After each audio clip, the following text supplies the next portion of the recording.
Welcome polytechnic minds. તો આજે આપણે જોવાના છીએ બીએસસી સેમ 4 સેક્શન એનો પ્રેક્ટિકલ કે જેનો હેતુ છે ક્વિન્કની રીતની મદદથી આપેલ પારો અથવા કે મર્ક્યુરી એનું સરફેસ ટેન્શન એટલે કે પૃષ્ઠતાણ અને સ્પર્શકોણ ગોતવો અથવા સ્પર્શકોણનું મૂલ્ય શોધવું. તો એ સ્પર્શકોણનું મૂલ્ય કઈ રીતે શોધવું એ તમને એનું સૂત્ર છે એના ઉપરથી આવશે. પણ એ સૂત્રમાં જે વસ્તુ જોશે એ પ્રેક્ટિકલ આપણે અહીંયાથી કરવાના છે કે જેમાં માત્ર આપણે એક ટ્રાવેલિંગ માઇક્રોસ્કોપ જોશે. તો કયા કયા સાધનો જોશે એ હવે પહેલાં જોઈ લઈએ. કે ટ્રાવેલિંગ માઇક્રોસ્કોપ કે જેને તમે કહો છો ચલ સૂક્ષ્મદર્શક યંત્ર. તો એ ચલ સૂક્ષ્મદર્શક યંત્ર છે કે જેને તમે વર્ટિકલી પણ ચેન્જ કરી શકો છો અથવા વર્ટિકલી પણ રીડિંગ લઈ શકો છો અને હોરિઝોન્ટલી પણ તમે એનું રીડિંગ લઈ શકો છો. એની લઘુત્તમ માપ શક્તિ છે એ કઈ રીતે મેળવવી એ તમે યંગ્સ મોડ્યુલસનો જે પ્રેક્ટિકલ જોયા એમાં આપણે મેળવેલી છે. બરોબર. સાથે જોશે આપણે કાચની પ્લેટ કે જેની ઉપર આપણે મર્ક્યુરીનો ડ્રોપ મૂકી શકશું અને એક મર્ક્યુરી જોશે અથવા કે આપણે મર્ક્યુરીનો ડ્રોપ એટલે કે મર્ક્યુરી જોશે સાધનો. બરાબર. તો સાધનોમાં આ બધી વસ્તુ થઈ ગઈ છે અથવા કઈ કઈ વસ્તુ આપણે જરૂર છે પ્રેક્ટિકલમાં એ જોઈ લીધું. તો હવે ત્યારબાદ આપણે જોઈએ કે અવલોકનો કયા લેવા પડશે. તો પેલું ટ્રાવેલિંગ માઇક્રોસ્કોપની લઘુત્તમ માપશક્તિ. તો કોઈ પણ ઇન્સ્ટ્રુમેન્ટ હોય આપણે પહેલું કામ એની લઘુત્તમ માપશક્તિ ગોતવાનું કરીએ છીએ. તો અત્યારે પેલું ટ્રાવેલિંગ માઇક્રોસ્કોપ છે તો એની લઘુત્તમ માપશક્તિ છે 0.001 સેન્ટીમીટર. એ કઈ રીતે મેળવીએ તમને ખ્યાલ જ છે. એનું સૂત્ર કયું છે એ તમને ખ્યાલ છે. પારાની ઘનતા ρ બરાબર 13.6 ગ્રામ અપોન સેમી ક્યુબ છે. ગુરુત્વ પ્રવેગ g બરાબર 980 સેમી અપોન સેકન્ડ સ્ક્વેર છે.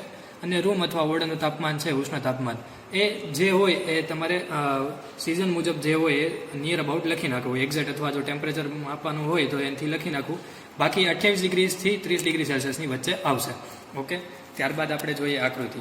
તો આ આકૃતિ એની છે કે પારો મૂક્યો આપણે મર્ક્યુરીનું ડ્રોપ મૂક્યું ત્યારબાદ એને આપણે જ્યારે ટ્રાવેલિંગ માઇક્રોસ્કોપમાં જોઈએ ટેલિસ્કોપથી તો એમાં જે દેખાય છે એમાં તમને કંઈક આ રીતનો ડ્રોપ દેખાશે અને તમે આમ જોશો તો તમને આવી રીતે જે અહીંયા એંગલ બનશે. ઓકે. તો સેમ આવો જ એક શેપ તમને મળશે. એટલે તમારે એકદમ ગોળ નથી દોરી નાખવાનું. બરાબર. કારણ કે એકદમ ગોળ નહીં મળે કે ટીપું જે રીતે તમે દોરો છો એવી રીતે નહીં મળે. કંઈક આ રીતનો તમને એંગલ મળશે. અને એ આવો એંગલ શું કામ મળે એનું રીઝન છે તમને ખબર છે. પૃષ્ઠતાણ અને વેટ સરફેસ હોય તો શું થાય અને નોન વેટ સરફેસ હોય તો શું થાય, પછી પાણી મૂક્યું હોય તો શું ફેર પડે અને મર્ક્યુરી મૂક્યું હોય તો શું ફેર પડે એ તમને બધી ખ્યાલ છે. તો આ વસ્તુથી તમારે શું કરવાનું છે આ પ્રેક્ટિકલમાં તમને પહેલાં અહીંયાથી સમજાવી દઉં કે તમારે કરવાનું શું છે. તો તમે હમણાં આપણે જોઈએ ત્યારે તમને આવું રીડિંગ દેખાશે અથવા આવો ડ્રોપ દેખાશે. હવે ડ્રોપમાં તમારે કરવાનું છે એવો પહેલાં ક્રોસ વાયર છે એને તમારે આવી રીતે સાવ નીચેની સપાટી કે જ્યાંથી તમને નીચે કાચની પ્લેટ પણ દેખાતી હોય એવી સપાટી ઉપર તમારે ક્રોસ વાયરને સેટ કરી દેવાનો છે. પછી બીજા જ્યાં મેક્સિમમ એટલે સૌથી વધુ પહોળાઈ હોય એવી જગ્યાએ એવું નહીં મિડલ બી એટલે મિડલમાં તો મિડલમાં નહીં પણ જ્યાં મેક્સિમમ એરિયા કવર કરતો હોય એ તમારે એ જગ્યાએ રાખવાનું છે તમારો ક્રોસ વાયર. એટલે એ તમારું બી રીડિંગ થઈ ગયું. અને પછી તમારો ક્રોસ વાયર છે એને સી રીડિંગ એટલે કે તમારે સૌથી ઉપરની ટોચ ત્યાં તમારે સેટ કરવાનું છે. બરાબર. તો આ ઉપરની સરફેસ અને એ બીને સી આવી રીતે તમારે 3 સરફેસના રીડિંગ અહીંયા ચલ સૂક્ષ્મ દર્શકનું અવલોકન જે છે એ લખવાનું. હવે એનું અવલોકન કઈ રીતે લેવું એ આપણે હમણાં એક જોઈ લઈએ એટલે તમને અંદાજ આવી જાય. તો પહેલું એ સેમી, પછી બી સેમી અને સી સેમી. બરાબર. પછીની ગણતરી છે એ જોઈએ. હવે પહેલાં આપણે અહીંયા જોઈએ તો તમે જોઈ શકો છો તમને ટેલિસ્કોપમાં કંઈક આ રીતનો ડ્રોપ જોવા મળશે. તો સેમ જેવું તમને દેખાડ્યું તો એ જ રીતનું છે અને ક્રોસ વાયર છે એને તમારે અત્યારે આમાં નહીં બતાવી શકાય પણ એને એક્ઝેક્ટ તમારે સી સરફેસ ઉપર સેટ કરવાનું. બરાબર. એટલે એની માટેનું રીડિંગ આપણે લેવાનું છે. તો અત્યારે આપણે તમે જુઓ છો સી સરફેસ ઉપર આપણે રાખેલું છે એ સરફેસ ઉપર રાખેલું છે જ્યાં તમને કાચની સપાટી અને પછી જે દેખાય તમારું એ સરફેસ છે. બરાબર. કારણ કે આમાં દેખાશે એ ઊંધું દેખાશે. તમને ડ્રોપ છે એ ઊંધું દેખાશે. એટલે આ જે છે તમારું એ સરફેસ થઈ ગયું. તો એની માટેનું આવી રીતે ક્રોસ વાયર સેટ થઈ જાય પછી તમારે અહીંયાથી રીડિંગ લેવાનું થશે. તો હવે એમાં તમારે એ રીડિંગ એટલે કે જે પેલા 0નો કાપો છે વર્નિયર કેલિપર્સનો 0નો કાપો એ કઈ જગ્યાએ છે તમારું એ રીડિંગ થઈ ગયું. તો એ છે અત્યારે 5.6 અને 5.7 ઉપર છે. બરાબર. તો 5.7 ઉપર હશે તો એ તમારું એ રીડિંગ થઈ ગયું 5.7. ઓકે. અને બી રીડિંગ માટે તમારે જોવાનું આમાંથી 0થી લઈને 50માંથી કેટલામો કાપો મેચ થાય છે. એ જેટલામો કાપો મેચ થતો હોય એને ગુણ્યાની લઘુત્તમ માપશે 0.001. તો અત્યારે તો 0મો કાપો જ મેચ થાય છે એટલે પહેલો કાપો જ મેચ થઈ જાય છે. તો અત્યારે એની કોઈ જરૂર નથી હોતી. બરાબર. એટલે આ પહેલું રીડિંગ આપણું આવ્યું 5.7. બરાબર. પહેલું રીડિંગ આપણું આવી ગયું છે 5.7.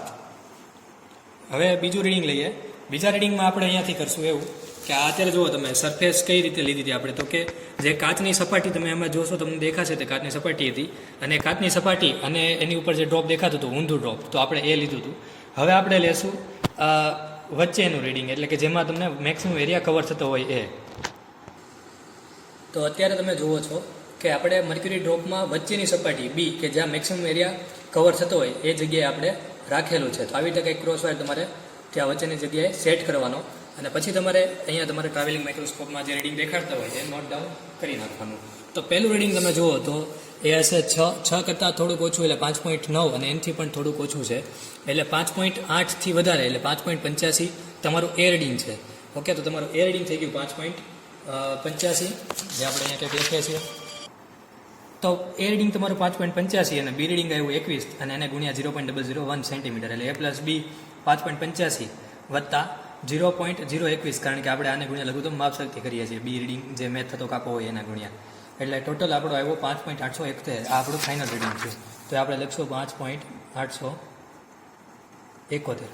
ઓકે, હવે સી રીડિંગ જોઈએ. તો અત્યારે તમે જુઓ છો એ તમારું રીડિંગ છે સી, એટલે સૌથી ટોપ સરફેસ જે ઉપરની સરફેસ છે આ ડ્રોપની, તો એ ડ્રોપની સરફેસ તમને દેખાય છે. તો આપણે હવે એની માટેનું ક્રોસ વાયર એવી રીતે સેટ કર્યો છે. હવે એની માટેનું રીડિંગ આપણે લેશું. તો એનું એ રીડિંગ એટલે કે 0નો કે સાથે જે કાપો મેચ થાય છે, કોઇન્સિડન્સ થાય છે, એ છે 6.05. ઓકે, 6.1થી થોડુંક ઓછું છે, એટલે 6.05, અને બી રીડિંગ છે 10મો કાપો મેચ થાય છે. તો હવે તમારું એ રીડિંગ ને બી રીડિંગ આપણે અહીંયા લખીને જોઈએ. તો એ રીડિંગ છે 6.05 અને બી રીડિંગ છે 10મો કાપો મેચ થાય છે, એટલે એને ગુણ્યા લઘુત્તમ માપશક્તિ એટલે 0.001 સેન્ટીમીટર, એટલે એ પ્લસ બી તમારે આવી રીતે કરી શકશો. 6.05 પ્લસ 0.010 એટલે તમારો 6.060. આ તમારું રીડિંગ થઈ ગયું, એટલે જે આપણું રીડિંગ આવશે 6.060. ઓકે ઓકે, તો હવે કેપિટલ એચ છે એની ગણતરી છે સી માઇનસ એ, એટલે કે આ જે આપણું રીડિંગ છે 6.060 એમાંથી બાદ કરવાનું 5.7 અથવા 5.700, તો તમને જવાબ આવશે 0.36. સ્મોલ એચ બરાબર સી માઇનસ બી, એટલે કે 6.060માંથી 5.871. તો આ શું મળશે? તો કે સૌથી મોટા ક્ષેત્રફળના ઉપરની ઊંચાઈ, એટલે આવી રીતે તમને બાદબાકી તમે કરો છો સી માઇનસ બી, એટલે તમને આટલી વસ્તુ મળશે, બરાબર. પછી તમે કરો છો આમાં એચ બરાબર સી માઇનસ, એટલે અહીંથી આટલું, એટલે આખા ડ્રોપની ઊંચાઈ તમે મેળવી લો છો, એટલે આખા ટીપાની ઊંચાઈ આ રીતથી મળી ગઈ તમને સી માઇનસ એ, અને સ્મોલ એચ એટલે કે સૌથી મોટા ક્ષેત્રફળની ઉપરની ઊંચાઈ તમને મળી ગઈ એચ બરાબર સી માઇનસ બી. હવે જે છે પૃષ્ઠતાણ, એની માટે ટી બરાબર 1/2 રો ઇન્ટુ જી ઇન્ટુ એચ સ્ક્વેર. તો એમાં સ્મોલ એચ આપણો છે 0.189 છે. તો એની ગણતરી કંઈક આ રીતથી થશે કે ટી બરાબર 1/2 રો ઇન્ટુ જી ઇન્ટુ એચ સ્ક્વેર. તો એની ગણતરી કંઈક આવી રીતે આવશે કે 1/2 જી છે, સોરી રો છે 13.6, જી છે 980 અને એચ છે 0.189 અને એનો વર્ગ. તો એની તમે ગણતરી કરશો એટલે તમને મળશે 238.044 ડાઇન અપોન સેમી સ્ક્વેર. હવે સાથે આપણે ગોતવાનું છે સ્પર્શ કોણ થીટા. તો સ્પર્શ કોણ થીટાનું સૂત્ર શું છે? તો કે 2 sin inverse H upon √2h. તો એ તમને આવી રીતે કંઈક મળશે. એચ જે છે એની તમે કિંમત મૂકશો, √2h ની કિંમત મૂકશો એટલે તમને મળશે સાઇન ઇન્વર્સની અંદર એક એંગલ મળશે 1.34. તો અહીંયા તમે આગળ કરવા જશો તો તમારો પ્રેક્ટિકલ જે છે અહીંયા સાઇન ઇન્વર્સ તમે મેળવશો તેની કિંમત તમને મળશે નહીં. એટલે આ જે છે એ તમારી મેથ એરર આવશે, કેલ્શિયમ આવી રીતે લખેલો આવશે મેથ એરર, કારણ કે સાઇન જે છે એની આર્ગ્યુમેન્ટ છે એ -1 થી 1 ની વચ્ચે હોય, એટલે 1 કરતાં વધારે જો વેલ્યુ છે એટલે 1.34, તો તમને આનો જવાબ આપશે નહીં કેલ્શિયમ, તો આ તમારી એરર આવશે. તો એની માટે શું કરવાનું? તો કે તમારે પ્રેક્ટિકલ જે છે એને રિપીટ કરવાનો, અને હવે તમારે આ જે ડ્રોપ છે એટલે અહીંયા તમને પ્રેક્ટિકલમાં દેખાય છે કે આ ડ્રોપને તમારે થોડુંક પિનથી ડિસ્ટર્બ કરવાનું અને ફરીથી પાછું રીડિંગ લેવાનું. જે આપણે મેથડ કરી છે એ જ રીતથી આપણે એ બી ને સી એવા અલગ અલગ રીડિંગ લેવાનું. તો અહીંયા બીજા મેં 3 રીડિંગ લીધેલા છે. ટોટલ તમારે 3 રીડિંગ આવે એટલા રીડિંગ લેવાના છે. એટલે જો કદાચ બીજામાં પણ ન આવે તો પાછું ત્રીજી વખત રીડિંગ લેવાનું, બરાબર. અને ટ્રાય એવી કરવાની કે જેથી કરીને એ તમારો તો નીચેની સરફેસ હોય ક્રોસ વાયરને બીમાં વધારે ધ્યાન રાખવાનું, સૌથી વધુ પહોળાઈવાળું હોય તો એમાં થોડુંક વધારે ધ્યાન આપવાનું, કારણ કે એનું રીડિંગ જે છે અહીંયા સ્મોલ એચ ઉપર અફેક્ટ કરે છે, એટલે એમાં તમારે વધારે ધ્યાનથી લેવાનું રીડિંગ. અને પછી તમારે ગણતરી કરવાની ટી અને પછી થીટા. તો આપણે આ એક છે થીટા લીધેલો છે 5.525 એ, જેનો બી છે 5.620 અને સી છે 5.860. તો એની માટે આપણે ટી મળી જશે. હવે આપણે થીટા ગોતીએ તો થીટા કંઈક આ રીતથી મળશે કે 2 sin inverse h upon √2h. h છે 0.335 અને √2 અને સ્મોલ h છે 0.240, એટલે આની કિંમત ગોતશો તો સાઇન ઇન્વર્સ 0.98700, તો બરાબર એક કરતાં ઓછું છે તો હા, એટલે તમને અહીંયા તમને જવાબ મળશે.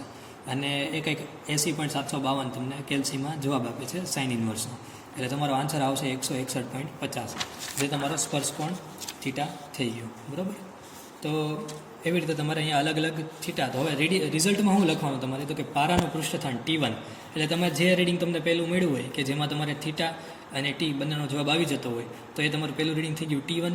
પછી T2, એટલે અહીંયા તમારે જે બીજું રીડિંગ મળ્યું હોય એ, અને T3 એટલે કે તમને જે ત્રીજું રીડિંગ સરફેસ ટેન્શનનું મળ્યું હોય એ. એટલે આ ત્રણ તમે રીડિંગ T1 ના લીખા, બરાબર. T1, T2, T3. એવી રીતે પારાનું સ્પર્શ કોણ θ1 એટલે કે θ1, પછી θ2 પારાનું સ્પર્શ કોણ θ2, અને ત્રીજું રીડિંગ θ3. એટલે આવી રીતે તમે લખી શકશો, અથવા તમે એવરેજ કાઢીને પણ પારાનું પૃષ્ઠસ્થાન T1 લખી શકો છો. બરાબર, કોઈ પણ એક રીતે તમારે રિઝલ્ટમાં લખવાનું T1, T2, T3, એટલે T1, T2, T3, અથવા θ1, θ2, θ3. એટલે આ રીતથી તમે દેખાડી શકો છો, અથવા એની એવરેજ કરીને પણ દેખાડી શકો છો. તો આ તમારું પરિણામ હતું.